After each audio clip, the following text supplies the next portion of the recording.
No, don't stare at people. I mean, Find a new angle that no one's thought of in the room to look at. Wow. Hello and welcome to the Abroad in Japan podcast. Probably the best way of learning about life in Japan without actually being in Japan. I'm your host, Chris Broad. We're joined as always by England's top Japan enthusiast, Mr. Pete Donaldson himself. Pete, how the devil are you doing? What's going on? I'm good, Chris. I've just heard that the big Moai statue outside Shibuya Station has been moved. There was a Moai statue? Moved. You know, in like Shibuya? everyone outside Shibuya Station, whenever they meet anyone. Sorry, let me get my little. The next station is. Right, you've got off the train at Shibuya, and you're meeting your friend, and so obviously you meet him outside the Hachiko exit of Shibuya. It's a really busy part of Shibuya, but the main thing is Hachiko, the Grey Friars Bobby of Japan. He's got a lovely little statue there in remembrance of a dog who just loved his master so much. Anyway. And so you meet your friends there. But it's always really, really busy. So the alternative was always the Moai statue, and it's kind of like the southwest bit of the station. And because of Shibuya's constant and never-ending 50-year transformation that will never end, the Moai statue has been removed. It's been relocated. It's been removed, relocated, and if you go to where it is in Shibuya Station, there's basically a picture of the head, and it basically says, "Try and find me," and you've got to go and find it. And it's and there's a little map to tell you exactly where Moai lives, and it's in a slightly less interesting spot, really. They've moved the little palm tree that was next to it as well. He doesn't look quite as cool. He looks like a bit of an afterthought in his new spot, but good on him for finding a new place for the Moai statue. I don't know what he was. He was just this massive fucking head. And I can't believe I never saw this or knew about it. You know, it's always Hachiko or nothing. Yeah, Hachiko or nothing. Just Hachiko, yeah, I'm not innit? really sure. I think it's one of those ones where people who live in Shibuya or in Shinjuku, they always sort of go, actually, Hachiko isn't the place to stop. Moai It's actually the Moai head. But there's not such a nice story about Moai. I don't really know what it is, really. It's been there for 45 years, though. Yeah, it was sculpted in the 1980s, right? I remember I went to, where the fuck was it? Miyazaki Prefecture with Connor a few years ago, and it was there that they have like replicas of the Moai heads with the permission of the Moai elders of Easter Island. Yes, okay. And you know, there's like a little museum of loads of cranes like shifting around the Moai heads and sculpting them, building them, and it's not quite as magical as the real Easter Island heads, which were painstakingly carved and moved by hand and log. Just seeing them being shifted by like a fucking 100-meter crane. But yeah, it's interesting. I don't really know why they did it either. It was a very mysterious thing. But if you go to Miyazaki, it's the one thing to do, as well as eat some chicken. But how you doing, though, Pete? What's going on? I'm still recovering from my long trip, my travels. I didn't really talk about my travels in the last episode, but No, you've been all over the place. Me and you were in London driving around in my car. I managed to fix the stupid noise that it was making. It wasn't the fan belt. It was the power steering fluid. I pumped out the power steering fluid, and it was a beautiful latte brown, all of it. Oh. So I managed to replace it. So now it sounds beautiful and sweet, and I did it all myself, and I'm a very clever boy. That's quite a fun episode, actually. Just driving around London, it was really well received. If you haven't seen it on YouTube, guys, go and check it out. It's Pete and I in his Toyota Century going around London, talking about convicted terrorists. It was all good fun. I think it was mainly about Abu Hamza, the man with the we fan. talked about Abu Hamza. I think we still got about 5-10 minutes of cutting room floor stuff. So maybe I can stick it in one of our podcasts. Extended edition of some extended, because we drove to the shop to buy the Picari sweat, and then I think we drove back, and I think it was mainly me pointing out shops. Yes. I liked on Holloway Road. It was certainly an interesting trip. We literally had about 40 minutes to kill before we could get into a studio. We should do it again next time we're in London, though, and go somewhere nicer. The sky's the limit. There's always a fun new district. We'll go down fucking Jack the Ripper Street next time we're back.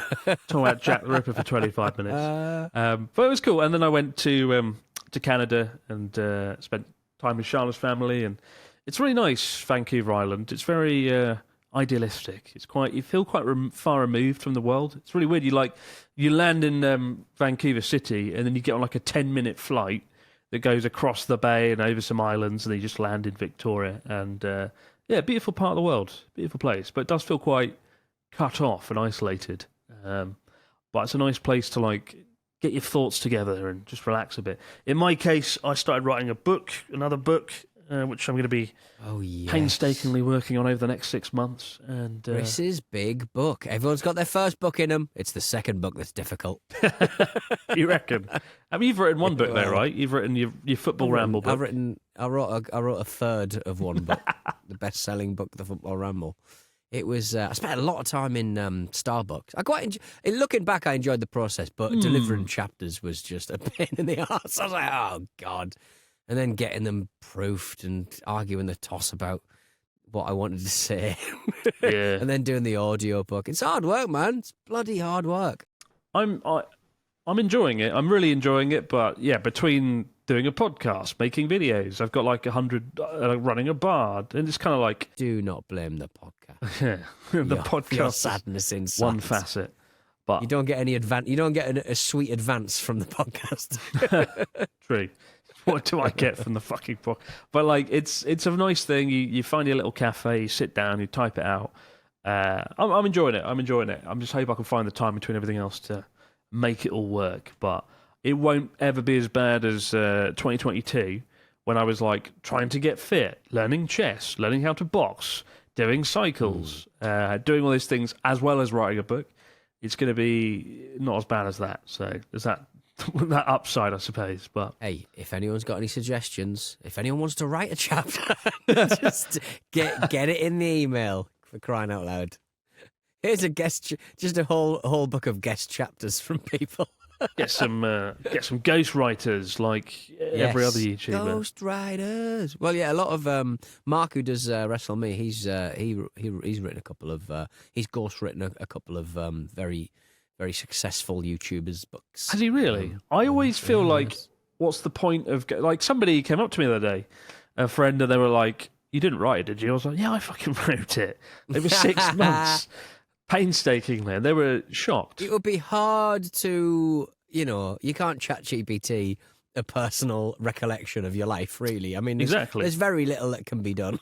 Yeah, and I mean, I can't just type in a chat GPT, write a chapter about my life, go. You have to write it. You have to do it. So like, there's no get out of jail free card on this one. But I was shocked. My friend thought I'd ghostwritten it, but then I remember that literally every other YouTuber has done this, and I remember when the book was a #1 bestseller, I went to Penguin's headquarters and gave a little speech to the team, and I made a joke about if you use a ghostwriter, you're a dickhead, and they enjoyed that. It just seems like if you get a ghostwriter, you should just not write the book, go and do something else. You know? Mark wrote some kind of adult fiction book, for a YouTuber, and then he delivered it, and he got his money, so he doesn't really care. But it got cancelled at the last minute because of some controversy. Oh no! Oh man! Poor old Mark. Oh well, that's controversy. Maybe I should hire Mark to write my life. Outsource it to Mark. But no, if you want to write a book, enjoy writing. Like if you enjoy writing, do it. If you don't bother writing a bock. That's my advice. Pretty bland fucking advice, but advice nonetheless. I find the blank page very daunting. If you've ever sort of tried to sort of sit, I've got a couple of ideas that I could sort of sit down and sort of put down, but when you actually sit down, it's like acting. People think anyone can act. People think anyone can write books. You fucking can't. It's hard. It's really bloody hard. I think it's I think there's two people in this world. There's the kind of people who think they can do fucking everything. I mean, you've proved that you can do it and also become a Times bestseller. But there's a lot of people who really do think they can fucking turn their hand to anything without ever having practiced it. It's an astonishing bit of arrogance. You've got to know your limits. I mean, you got to know your limits. That's what life is all about. Yeah, I mean, all these people on Instagram saying there's no limits and you should rise and grind, get up at 5 o'clock in the morning and do the thing that you want to do the most. No, Know your limits. Stay in bed. Lie in.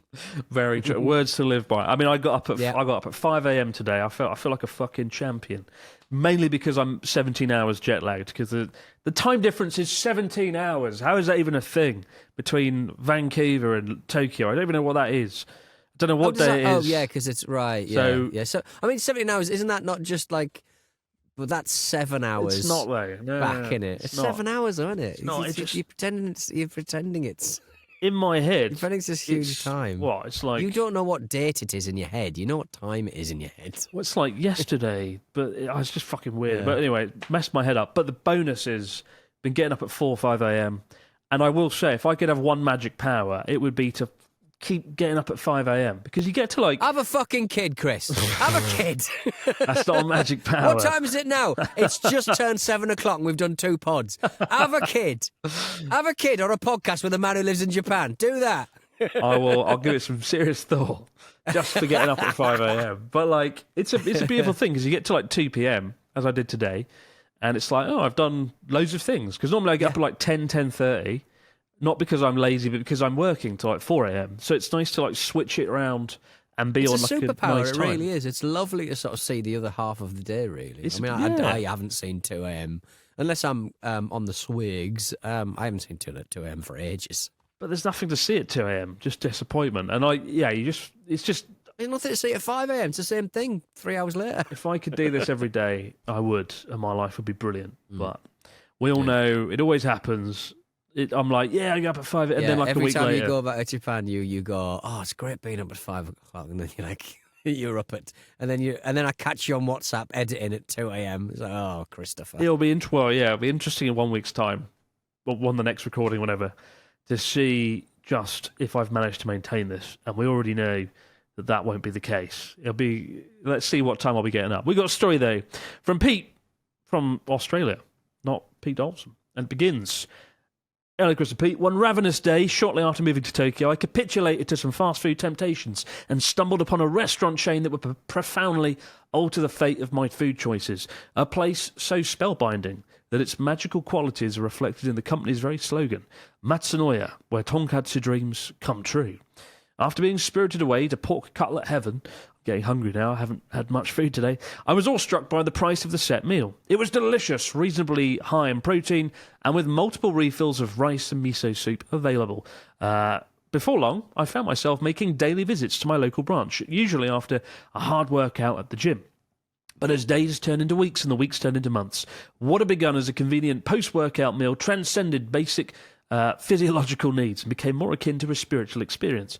After discovering what a crumbed pork zealot I had become, my girlfriend confronted me about the need for more eclectic food choices.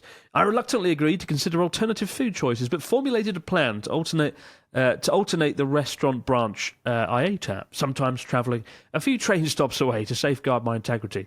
One evening, though, my girlfriend was simply wandering through the streets of Nakano in West Tokyo when she noticed a large familiar foreigner perched upon the shopfront counter of the disparaged chain. I estimate to have eaten the same meal around 500 times at branches spanning from Fukuoka to Sapporo. And although I would like to tell you that I'm now some sort of reformed tonkatsu addict, I am in fact not. I will indulge in tonkatsu pork from higher quality establishments, and the remainder of my diet is varied to offset this fanatical behaviour. It's very eloquently written for a man who eats fucking tonkatsu 500 times. As a former powerlifter who would regularly consume 5,000 to 6,000 calories every single day, I'm still living with the appetite of the burly boy I once was, despite having since trimmed down to around 100 kilograms. All the best. Keep up the great work. Pete from Australia. And You could just pick up a big pig and just eat it himself. Just lift it up. Oh, nom, nom, nom, nom, nom. eat I think a that'd be whole quite pig delicious. in one Yeah. big fucking Wow. gulp. Big Pete. It reminds me Big of muscular Pete. the Sakia episode we had a few weeks ago of the guy that ate like 1,800 days of Sakia, right? But tonkatsu is one of my favourite dishes. Breaded pork. It's so buttery and like the fat is really nice in the breaded pork and it's very juicy. But you eat it and you feel like you've unleashed some evil upon your body because it is like so fucking battered and oily and juicy and buttery. And if you have that 500 times, I dread to think what your body what will happen to your body. Like, the human body was not designed to consume tonkatsu 500 Powerlift times. Too much tonkatsu. I would rename myself to Tom Katsu. And just, hello, Tom Katsu here. What do you eat every day? Well, I think we all know, don't we? From the smell that I am making. Yeah, I think it would cause havoc, I think. I mean, I imagine if you're a powerlifter and you're putting together 5,000 to 6,000 calories a day and you are probably quite careful about what you eat elsewhere, it's probably part of a balanced, insane powerlifter's diet, isn't it? It would make sense. Like, it's so calorific, but yeah, my favourite. I've never actually been to a Matsunoya. Maybe I'm a tonkatsu snob. I don't know. It always looks a bit sketch, but I'm sure it's brilliant. But is that the one that's like got yellow? It's like yellow and white or yellow and blue or something. That's a different one. Oh right, Matsunoya's they're just as like tonkatsu. But I reckon my favourite one's called Saboten, and I'd say it's a little bit pricier, but the cuts of pork are slightly higher quality. And I think that's probably why I've not gone to Matsunoya, because I think it is like a fast food chain, so I think the pork is not going to be like that good. And if you have bad tonkatsu with like a lumpy bit of pork, it'll really put you off. So, yeah. But I've never been, so I can't talk from experience on that one. But I will check it out. I will seek out the nearest Matsunoya. Next time I get a lost bar and get drunk alone at the bar, I will head off to find a Matsunoya branch to line my stomach. I did some breading of. I got like a little sort of. It's not bulgogi. What am I bloody talking about? That kind of sweet Korean sort of sticky sort of flavour. It's a bit like it's the new sweet chili. Everyone went wild for sweet chili about 10 years ago in England, and now we're onto the Korean flavours. I forget what it's bloody called now. It's just spicy sweet MSG covered sauce. Anyway, and a little kit, and it's like, oh yeah, cut up a lot of chicken breasts and bread them, and cover them in batter and then bread them. And it came with the batter, came with the breadcrumbs, and I spent the whole afternoon just putting anything in breadcrumbs. I was more breadcrumb than man. I was like, what have we got in the fridge? Scallops, they're going in. What have we got? Spam. And so I breaded some spam. And give it to my daughter. So there we go. That's what she ate, because she has to remember her roots. Spam was a big fixture when I was a bairn, and although you shouldn't really feed children such processed ham, I gave her a little bit just for a taste of my working class roots. Best dad ever. Bloody delicious. Best dad ever. Spam's big in Japan though, isn't it? Remember we went to that restaurant that was like an old school 80s sort of thing. Didn't we have a lot of spam? We had a little bit of sort of this beautiful fluffy sort of cooked meat with mayonnaise kind of mixed up. No. Nonsense. What was it? No. That's corned beef, mate. What was it? Corned beef. Corned beef. Sorry, bit different. It was corned beef. Bully beef. The old bully beef, but it's mixed with like mayonnaise or something in a can, and it's like bloody lovely. It's just the best. Yeah, that was oh crap, what's it called? The 1960s chain. I can't remember the name of it. Yes. Fuck. It's not coming to mind. Remember. What is it? Remember. If you are ever doing any presenting on camera and it's live and you can't edit and you need to remember something, just do this sort of I'm pulling a train horn move. Remember. The next station is. No. Yeah, keep talking. I've while I look it up. remembered. Keep talking. How All are right. you finding it? I found you it. type in oldie-timey restaurant chain, what you have been to. You used to take me to it. You used to take all your friends to it. You absolutely love that place, and now you've forgotten the name I know, of right? it. To be fair, I haven't been there in like a year and a half. It's called Humbe. There you go, Humbe. And Humbe, I've right. stuffed it in loads of videos over the years because it's got like a wacky menu of things that don't make sense in English, but the food is formidably cheap. Like, you'll get a little yakitori skewer and it costs 80 yen, which is like 50p or something. It is small, but delicious. And one of their standout menu items is corned beef, because it evokes the sort of post-war era. And I'd say corned beef has the edge on Spam a little bit. It's a little bit more satisfying, a little bit more flavourful, because it's like shredded, right? And with mayonnaise, it's so good. And I've spent many a cold winter's evening at Humbe over a reasonably priced drink, devouring corned beef. It's good times. and spam isn't quite as good. The last time I had spam was 2 months ago in Okinawa, and I remembered why I don't eat spam much. It came in like a onigiri rice ball, like a musubi kind of thing, and God, it was awful. Spam equals no. It's lovely and salty. Awful. Delicious. But I don't know how to segue into the news story, so I'm going to let you do it. From spam to Taurus, go. I mean, you said that just as I did a big cough. Do you know who are real shits? Tourists. And do you know who are even worse real shits? Foreign tourists. In Japan, the foreign tourist mania continues, and the number of foreigners entering Japan last year exceeded the high of 2019 by 5.59 million people. For a total of 36, right? That's crazy. 36 million people. Yeah, I mean, 36 million foreigners entering. And as discussed on this show, one of our favourite subjects is foreigners behaving badly. We need a stab. We need like a foreigners behaving badly. Sort of little bit of music. So a series of pictograms have been created by the Japanese tourism agency in an effort to communicate the do's and don'ts of Japan more clearly to tourists. It's mainly stuff like don't eat while walking, don't cut in line, which could never be levelled at a British person. We love queuing. We go to Japan just to queue because they're really good at it too. 8 of them focus on recommended action, storing luggage or refilling water bottles. Japan's trying to sort of get on top of the whole kind of like culture clash of foreign tourists coming to Japan who are upsetting a lot of the locals. There's some lovely ones that have been selected for our little running order here. There's a picture of a hand with a banana and a monkey, and it says, don't feed animals outside of feeding areas. There's somebody sort of stepping backwards with a camera into the path of an oncoming vehicle. Toyota Century. And it says, a Toyota Century. Be aware of your surroundings when taking photos.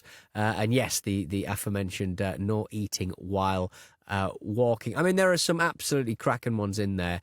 Is there anything that you would sort of like tell tell foreign people how to deal with life in Japan in a pictogram? What's a behaviour that you would stop that you'd hate them to do in Japan? I think there should be one, and so it's one with like a big red circle and like a red line through it, right? I love the monkey one with the banana. That's really cool. It does always look like somebody's taking the piss though, because it's just a bit ridiculous. You don't see monkeys all kicking around, do you? It doesn't even look like a banana. It looks more like a sausage. Don't like feed monkeys. One of the other ones, just a man on some skis, and it says no skiing beyond this point.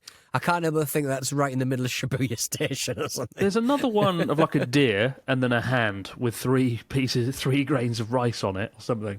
And it's like, don't feed deer. There's another one with 3 people in a line, and one of them's like, the 4th person's trying to cut in. It's like, no cutting in. Cutting in for crying out There should be one with a go-kart. Just a person riding a go-kart in Tokyo. Yes. Just a Skytree symbol and then a go-kart with a person.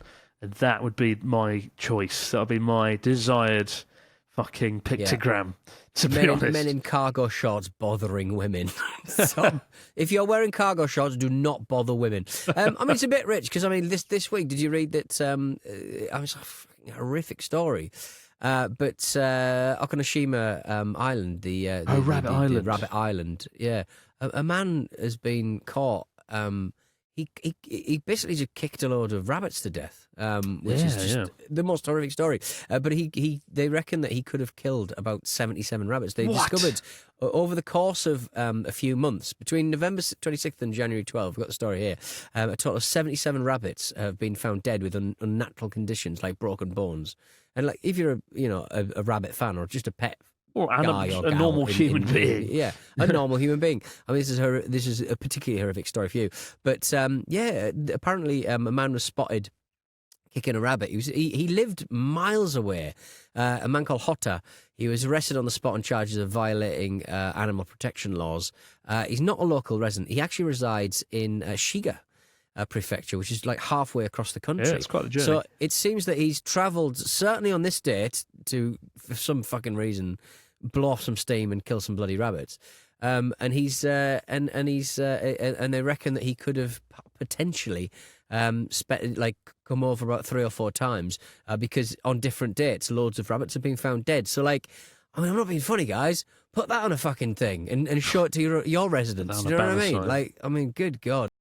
I mean, yeah, it can go both ways, can't it? There are some horrific crimes that have sort of gone under the radar a little bit here. I'm still like amazed by Shinzo Abe. It was like the prime minister who was like the ruler for like a decade was killed, and then it was just like there was a thing, and it sort of brushed under the carpet. And I remember there was a horrible story a couple of years ago. A man like single-handedly murdered like 24 people in a mental hospital. Just went around and killed them all.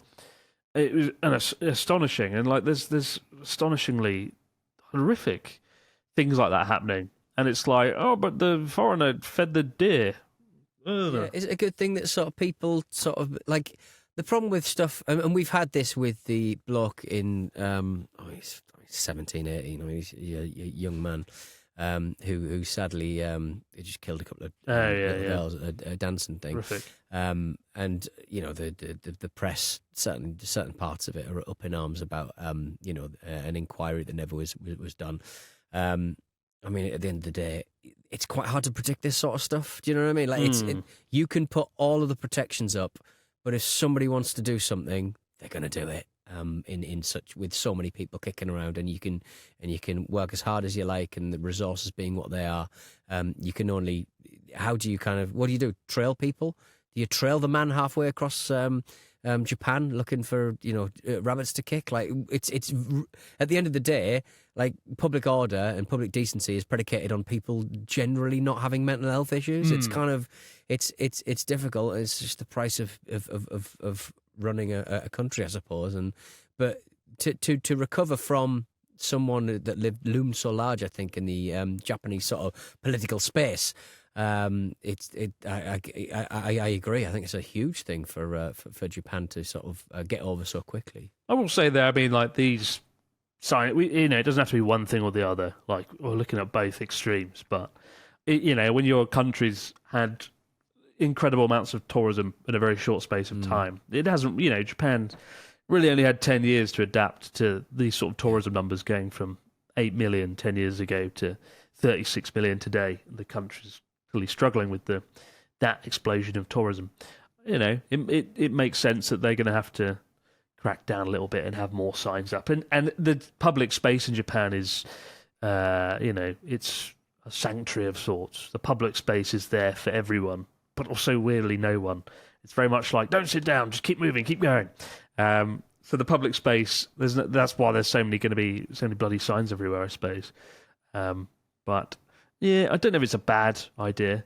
Certainly for issues of persistence, though, like feeding the monkeys, might be a good thing. I think take the one that's like taking photos by traffic is a bit condescending. Like, I'd like to think people don't do that. Maybe they do. I mean, I suppose in Kyoto, I have seen tourists stand in the middle of the road and take a photo of a temple when cars are coming and whatnot. So I suppose in places like Kyoto, maybe it's necessary. But yeah, I'd like to look at all 22 pictograms, though, and have a look around and see what they are. But do not make a gun. Do not make a gun out of stuff you've got. Yeah. There's another one. Good God. Well, I have to check them out. But maybe a good idea, maybe a bad idea. Probably, I'm erring on the side of good idea, but we shall see what another year of rising tourism numbers will bring. But there were some high-profile cases last year, like the girl that turned the shrine into a jungle gym and started doing pull-ups on a Tory gate. Yeah. Which did the rounds and sort of I shocked am everyone. against fitness enthusiasts at the best of times, but good God. Yeah, and then she made a video. Good God, where guys. she wasn't exactly very repentant or apologetic. And then there was the man, the tourist, I think he was an American, who scratched his name into a shrine with his fingernails and got arrested to great fanfare. It's going to be an interesting year ahead. And a lot of, I think the worst thing that anyone had ever invented was the term main character energy. And I think people who think that they are everything are the problem.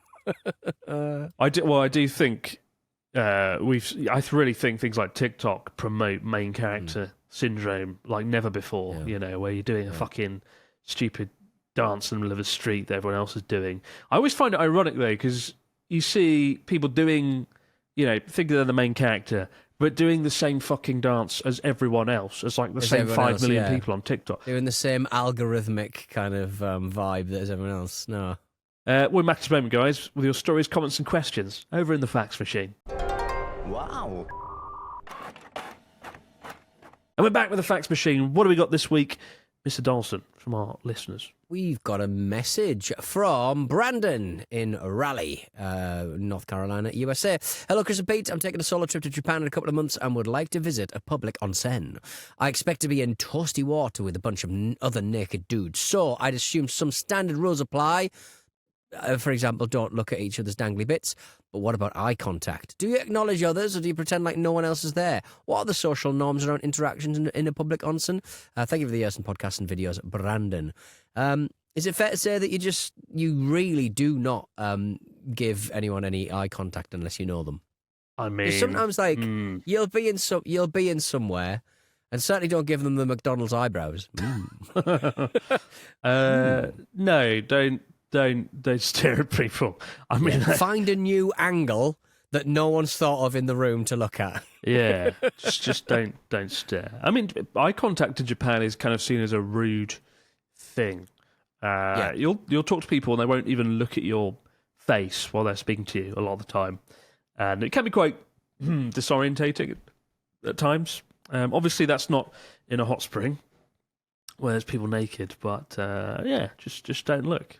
Don't look. Look at the floor. Look at the water. Look at the rocks. Look at your own penis. Yeah, do that. We got one from James. He says, "Hello, Chris and Pete. When I went to Japan a few years ago, I noticed at train stations, especially big cities like Tokyo, Kyoto, and Osaka, they would play bird noises through the speakers on the platform. Does this still happen today? Do you know why they do this? And I'm sure Pete Dawson has that very noise on his button in front of him." Yeah, I don't actually. Oh, rubbish. Oh, sorry, mate. What train station noise have you got that's close to it? The fuck is that? Got a bit of that? Oh, where's the train station noise? Where's it gone? That could be a little duck. I can do the train station noises. That's not a problem. There you go. Yeah, mega raw. Then what noise would a bird make? Oh. I don't know. What? Meep, meep, meep, meep. I'm a bird. Meep, meep. Oh dear. There you go. Oh dear.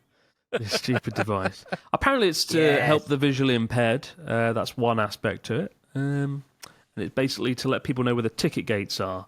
So, like, the bird chirping means, like, here's the stairs for the platform, here's the ticket gates, those kind of cues. So, it's quite a good idea, really.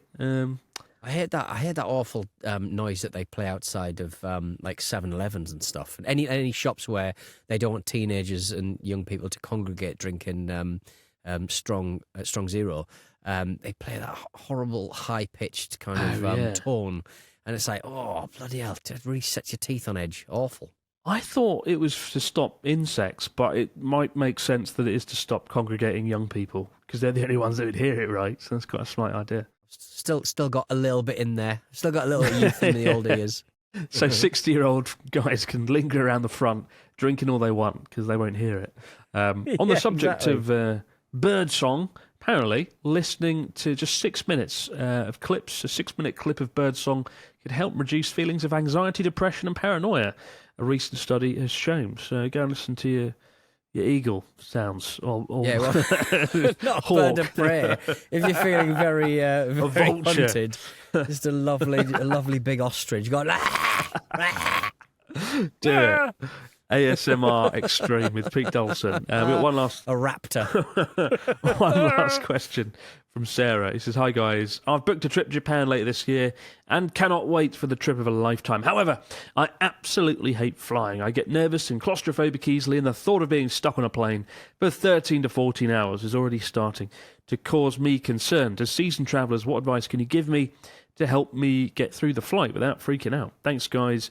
Sarah." And I mean, I've talked about this a lot over the years, that I don't like flying. It's a weird thing. I like flying, sort of. I used to want to be a pilot. Then I had a turbulent flight, all got very scary. And when I have turbulence on a flight, it makes me a bit fight or flight kind of mindset. Like I feel like, don't want to be in here now. I want to go. On the flight here, actually, from Canada yesterday, it was Chotto, bumpy fucking plane. We went through some nasty turbulent bits. It wasn't overly fun.